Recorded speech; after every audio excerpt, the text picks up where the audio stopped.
दिदीबहिनी तथा दाजुभाइहरू, म आज एक अत्यन्त संवेदनशील घडीमा तपाईहरू सामु उपस्थित भएको छु। केही दिन अघि सुनसरीको देवानगञ्ज, सिराहा लगायतका स्थानमा भएको दुःखद घटना र त्यसपछि केही जिल्लाहरूमा उत्पन्न अशान्त वातावरणलाई लिएर नेपाल सरकार पूर्ण रूपमा गम्भीर र संवेदनशील छ। यस दुःखद घटनामा परि निधन हुनुभएका हाम्रा नागरिकहरू जयप्रकाश मेहता, ओम प्रकाश मेहता र गणेश यादवप्रति म भावपूर्ण श्रद्धाञ्जली अर्पण गर्दछु। साथै शोक सन्तप्त परिवारजनहरूमा नेपाल सरकारका तर्फबाट गहिरो संवेदना व्यक्त गर्दछु। घटनामा परि घाइते हुनुभएका सम्पूर्ण नागरिकहरूको शीघ्र स्वास्थ्य लाभको कामना गर्दछु।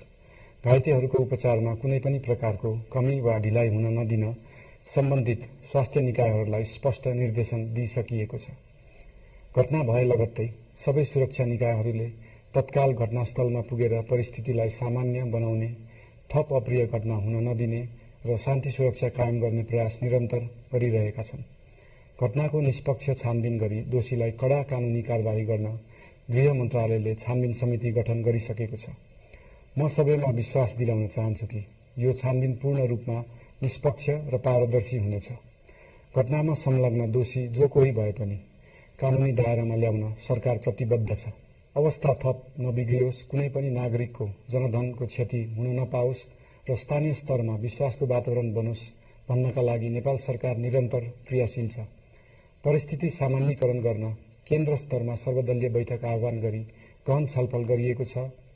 स्थानीय तहसम्मै जनप्रतिनिधि, नागरिक समाज, विभिन्न धार्मिक गुरुहरू, समुदायका अगुवा तथा सामाजिक व्यक्तित्वहरूसँग निरन्तर संवाद भइरहेको छ।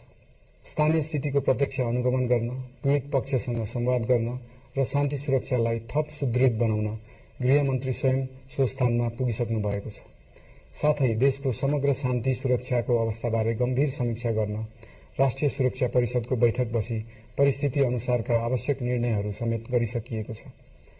यस्तो संवेदनशील घडीमा सामाजिक सञ्जाल वा अन्य माध्यमबाट असत्य, अपुष्ट सूचना, अफवाह, घृणा फैलाउने सामग्री वा समुदायबीच वैमनस्य बढाउने अभिव्यक्ति प्रचार प्रसार नगराउन अनुरोध गर्दछु। साथै सरकारी निकायहरूबाट जारी भएका आधिकारिक तथ्य र सूचना मात्र विश्वास गर्न विशेष आग्रह गर्दछु। प्रत्येक नागरिकको जीवधनको रक्षा गर्नु, सामाजिक सद्भाव जोगाउनु र समाजमा शान्ति कायम राख्नु राज्यको सर्वोच्च र प्राथमिक दायित्व हो। आगामी दिनमा पनि राज्य थप सतर्क र संवेदनशील रहनेछ। प्रत्येक नागरिकको जीवन सुरक्षाका लागि सरकारका सम्पूर्ण संयन्त्रहरू अहोरात्र खटिनेछन्।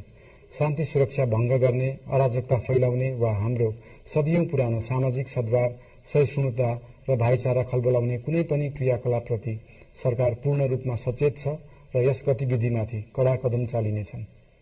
नेपालको संविधानले प्रत्येक नागरिकलाई आआफ्नो धर्म, संस्कृति र परम्परा मान्ने मौलिक हक प्रदान गरेको छ। यो संवैधानिक दायित्व निर्वाह गर्न सरकार पूर्ण रूपमा प्रतिबद्ध छ। धर्म समाजलाई आपसमा जोड्ने र प्रेम बाँड्ने शक्ति हो।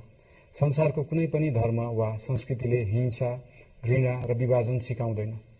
सबै धर्मको मूल सार करुणा, दया, प्रेम र शान्ति नै हो।